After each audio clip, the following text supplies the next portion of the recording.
Olá, boa tarde, seja bem-vindo ao Informe Região. Confira na edição de hoje. Obra de revitalização da Orla da Henrique Pancada é retomada em Rio Grande. São José do Norte irá oferecer preparatório intensivo para os inscritos no processo seletivo do IFRS. Inscrições do concurso público para a Prefeitura de Venâncio Aires se encerram no dia 8. Essas e outras notícias você confere agora no Informe Região.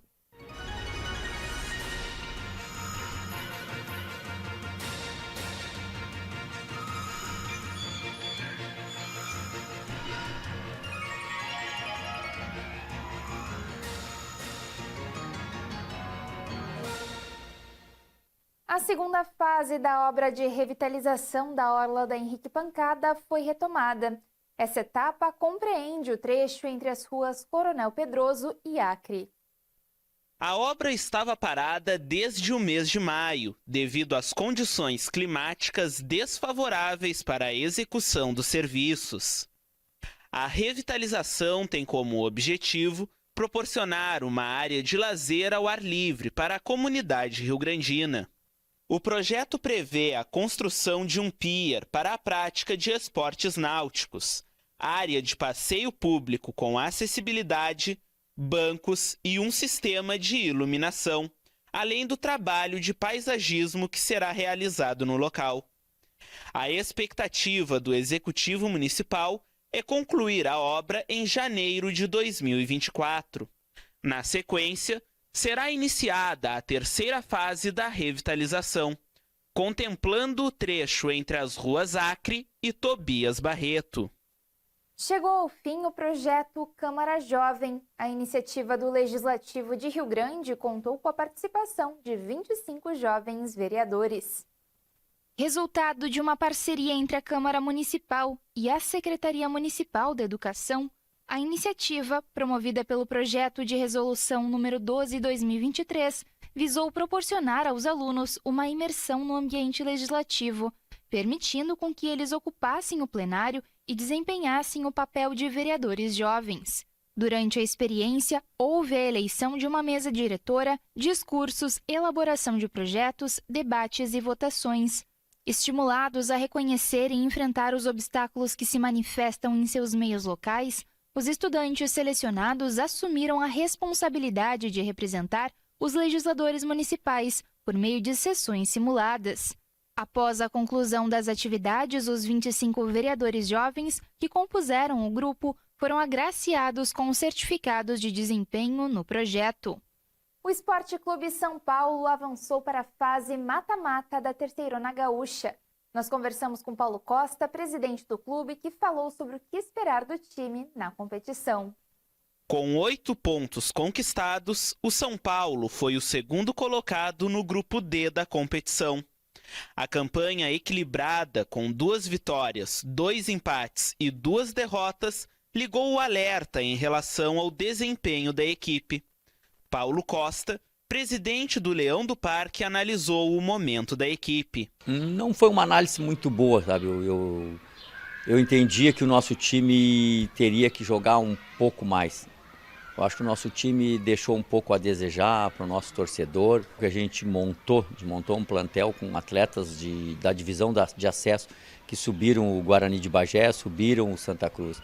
Então a visão que eu tive sobre essa fase classificatória deixou um pouco a desejar. Na reta final de preparação para o duelo deste sábado, o presidente analisou o confronto com a equipe do Cruzeiro, adversário do Leão nas oitavas de final.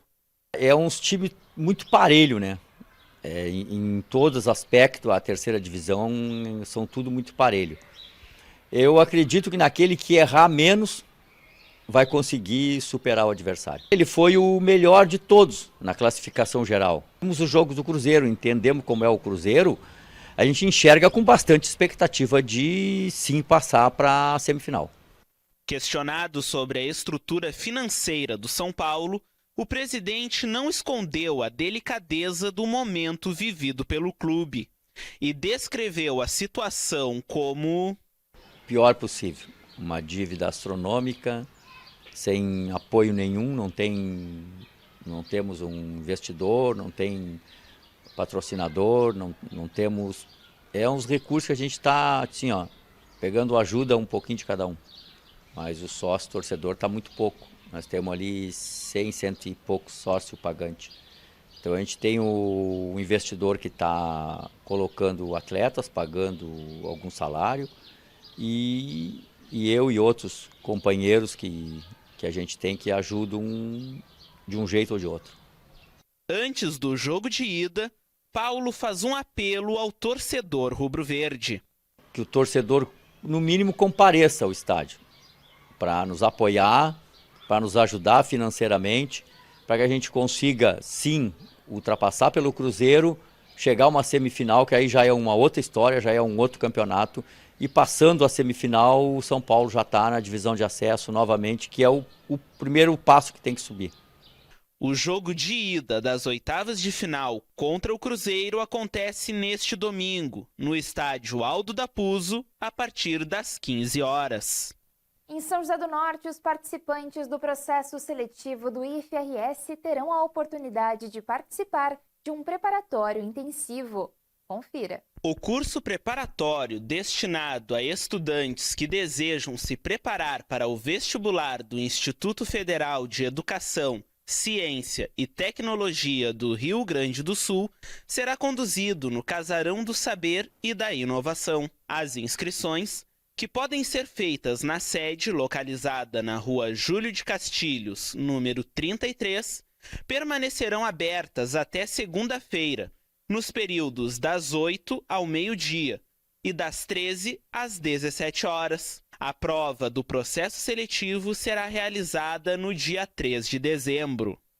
Os alunos da Rede Municipal de Camaquã foram destaque na etapa final do Spelling Bee.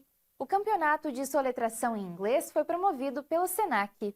O Spelling Bee é uma competição de ortografia em inglês, no qual os participantes enfrentam o desafio de soletrar uma ampla gama de palavras, geralmente com diferentes níveis de dificuldade. Para participar, os concorrentes devem memorizar a grafia das palavras conforme registradas nos dicionários e recitá-las corretamente de acordo com a pronúncia apresentada em áudio, sem ter acesso visual. A fase final do torneio ocorreu no Teatro Sesc Camaquã e contou com a participação de 10 finalistas dos anos finais do ensino fundamental. O SENAC Camaquã organizou o torneio pela primeira vez neste ano, como um projeto piloto.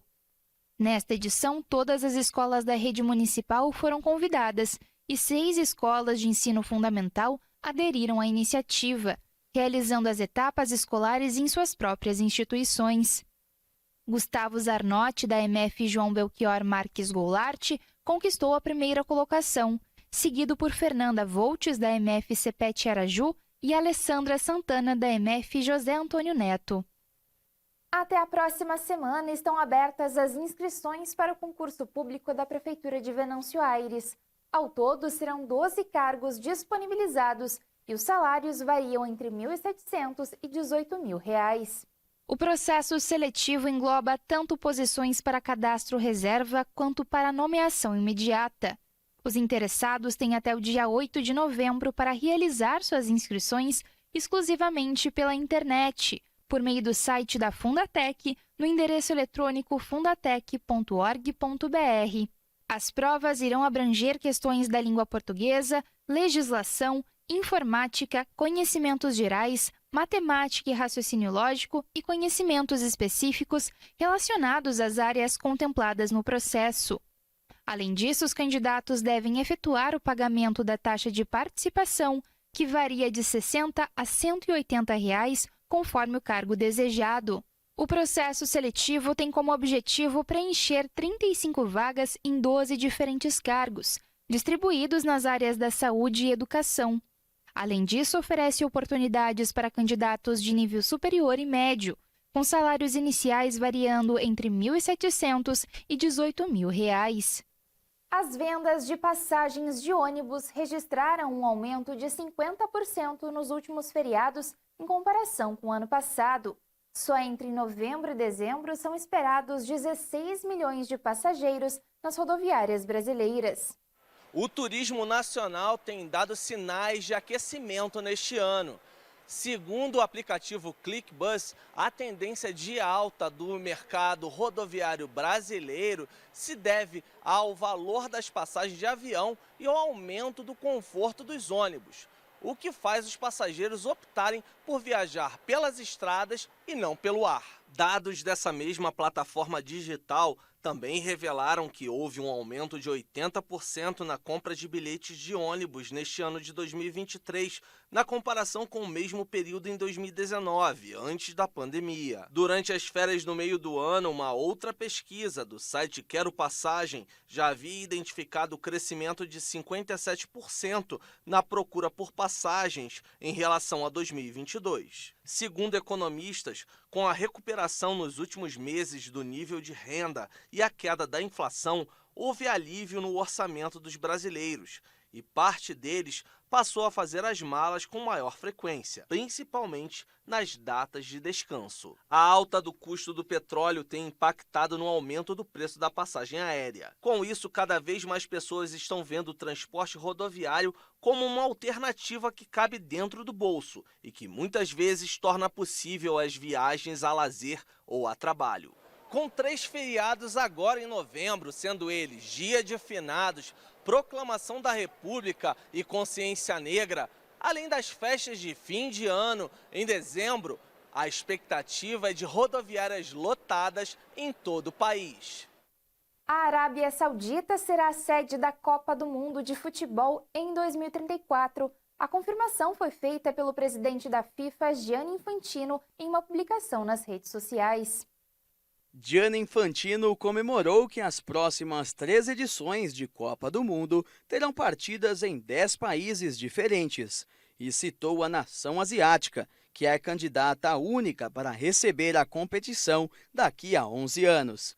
Em suas redes sociais, o mandatário da entidade máxima do futebol disse, abre aspas, o maior show da Terra será organizado pelo Canadá, México e Estados Unidos em 2026, na América do Norte. As próximas 2 edições da Copa do Mundo da FIFA serão sediadas na África, Marrocos e na Europa, Portugal e Espanha, com 3 partidas comemorativas e disputadas na América do Sul, Argentina, Paraguai e Uruguai, em 2030, e na Ásia, Arábia Saudita, em 2034. 3 edições, 5 continentes e 10 países envolvidos na realização de partidas do torneio. Isso torna o futebol verdadeiramente global. Fecha aspas. O anúncio de Infantino aconteceu horas depois que a FIFA anunciou o encerramento do processo para a concorrência das sedes da Copa do Mundo de 2030 e 2034. No comunicado, a entidade não trata as candidaturas como vencedoras, mas apenas como únicas candidatas. As decisões só serão oficiais no próximo Congresso da FIFA, em maio do ano que vem, na Tailândia. Porém, os países concorrentes foram tratados por Gianni Infantino como sedes dos mundiais. A única nação que cogitou concorrer com os sauditas pela Copa do Mundo de 2034 foi a Austrália, que se retirou do processo. A partir do próximo Mundial, o torneio passará a contar com 48 seleções, divididas em 12 grupos de 4 equipes.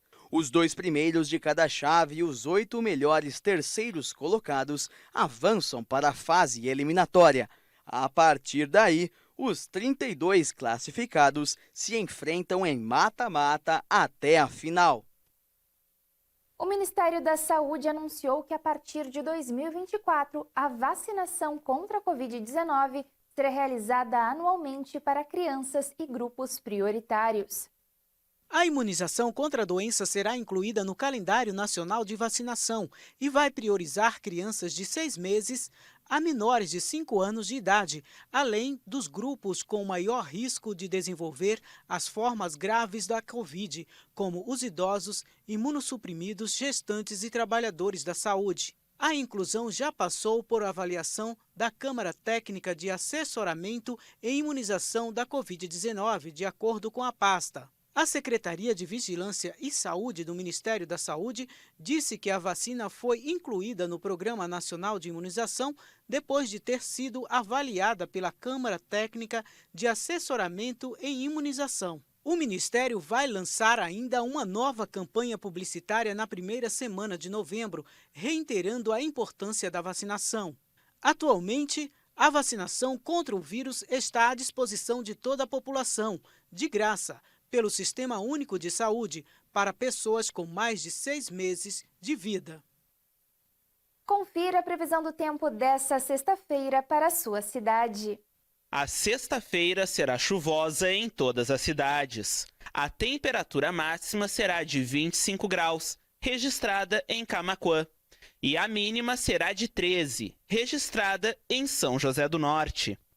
Essas foram as notícias do Informe Região. Continue nos acompanhando através das redes sociais @TV ou Farol do Sul. Obrigada por estar conosco e até logo!